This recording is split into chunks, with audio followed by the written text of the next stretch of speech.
Guys, my name is Kayla and I am here with the Cell Biology Education Consortium, and today we are creating a video to help you learn how to edit and maneuver around iMovie.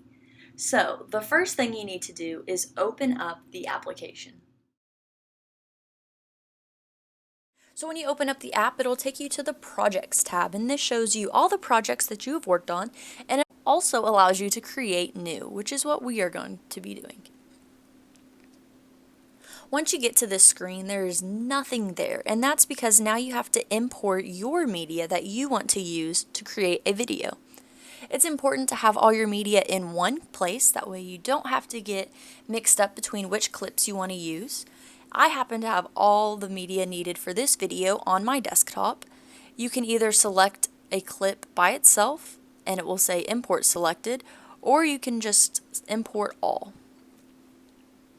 So now that all my media is imported, I want to make sure I am familiar with the order and the flow that I want my video to go.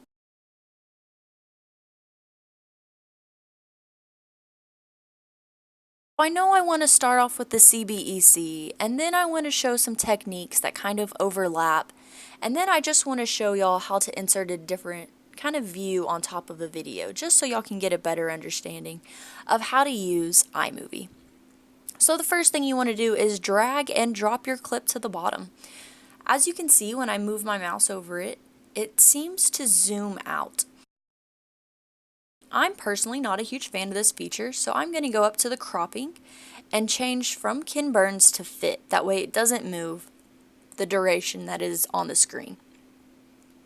The other features you have at the top here are your color tools, your contrasts and shadows, your cropping, your shaky video such as stabilization, your audio, reduce background noise, the speed of the video, and clip filter and audio effects. All of those are good to be familiar with because they may need to be used later. So now that I know the flow of my video, I'm just going to go ahead and insert the media where I see fit. As you can see, the media doesn't fit on my screen, so I'm going to zoom out with this settings tab. You can make it as small or as in-depth as you like, and this just helps with editing. So for the creation of this video, I know that I want this clip to go inside of this one.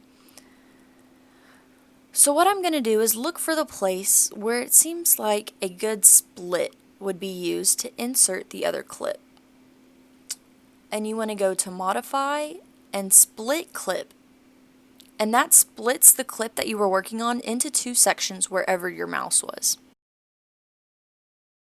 I'm going to put this in between my two clips, and that will give me a different view for whenever the viewer of the video is watching and trying to follow along. It will just make it a little easier so they know what I'm doing. So if we want to watch the transition thus far, you'll put your mouse somewhere in the clip and hit the spacebar. This allows for me to see the flow and see what may need to be adjusted. As you can tell, it didn't quite flow so nicely here, and I know I need to cut off a little bit to match the other clip. And you just cut by simply clicking on the front and dragging it over. That flowed pretty nicely. So now we want to look at the last bit of the video to make sure it flows back to the original. We want to see where it ends and where I should begin this one for a good transition.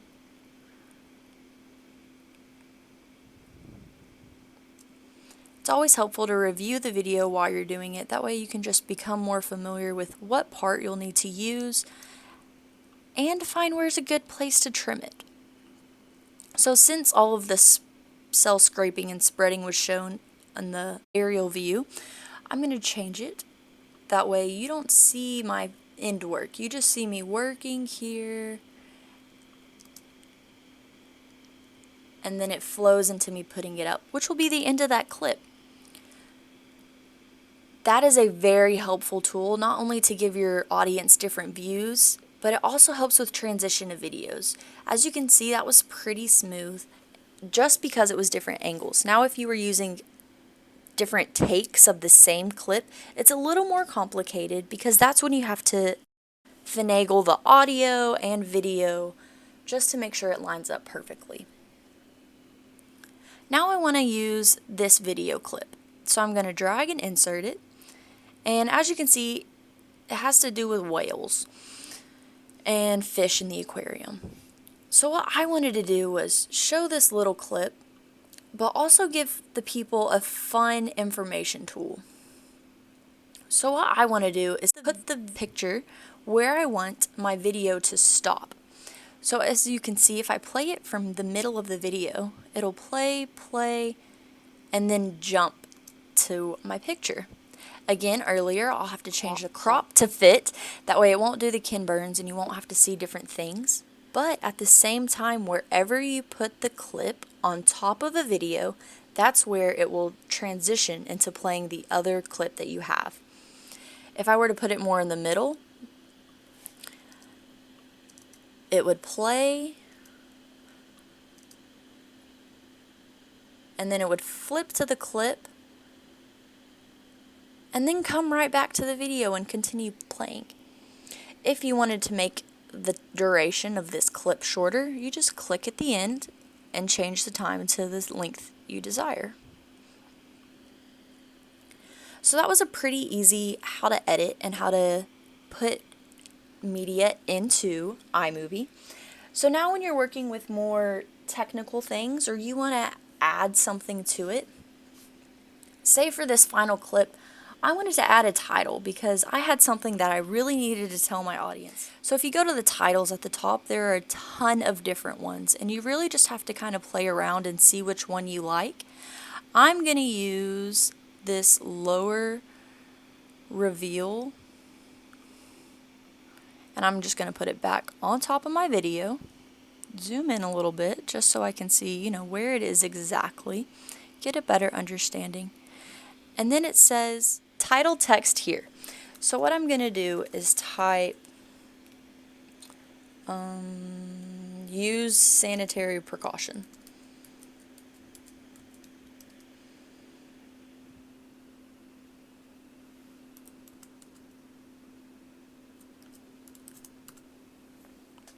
And then I'm going to click enter.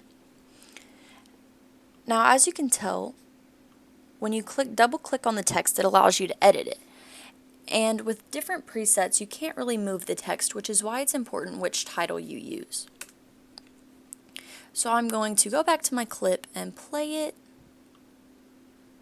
And as you can see, it kind of pops up and then disappears before the clip's even over. Inserting a title is important when you have something you need to tell your audience, or you're using a protocol and you want to list it as you are doing the experiment. That is extremely helpful.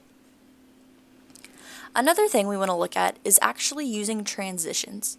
So as you can tell, the transition from my lab video to an aquarium video doesn't really make sense. So if you look at all the transitions, you can choose something that will flow and is to your preference. So I'm going to go ahead and just use a cross blur. Just click, drag, and put it in there, just as you would anything else. Except now I need to shift my use sanitary precautions over a tab. As you can see, that flows a little more nicely and it's not as abrupt as before. Something else to be cautious of when you're creating a video is the sound and the volume at which your audience will hear this. So as you can see, at the bottom of this clip, there's all this white fuzziness at the bottom of the blue, and that actually shows the volume level.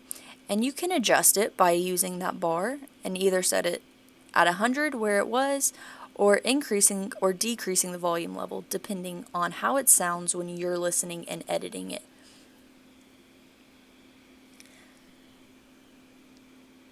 Another important aspect to think about is music and audio. Say you wanted to insert a music clip into part of it.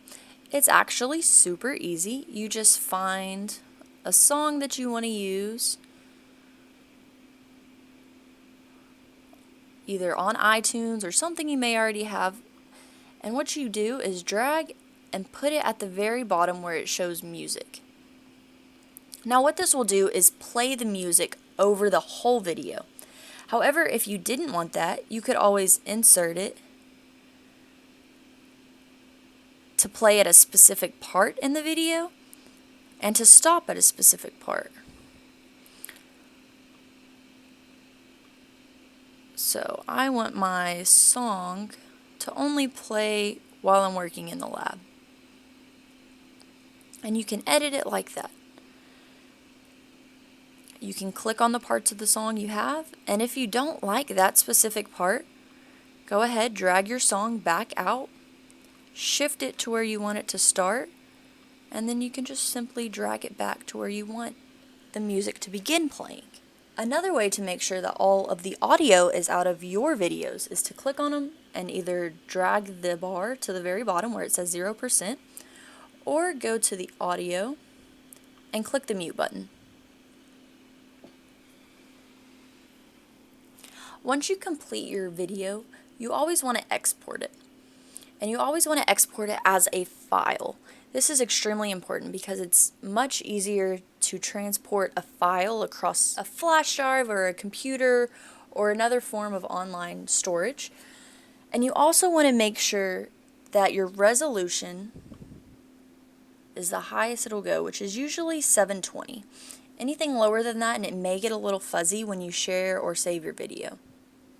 Also, if you click the Add to Theater, that will keep your video in a specific section of iMovie to be saved and looked at later.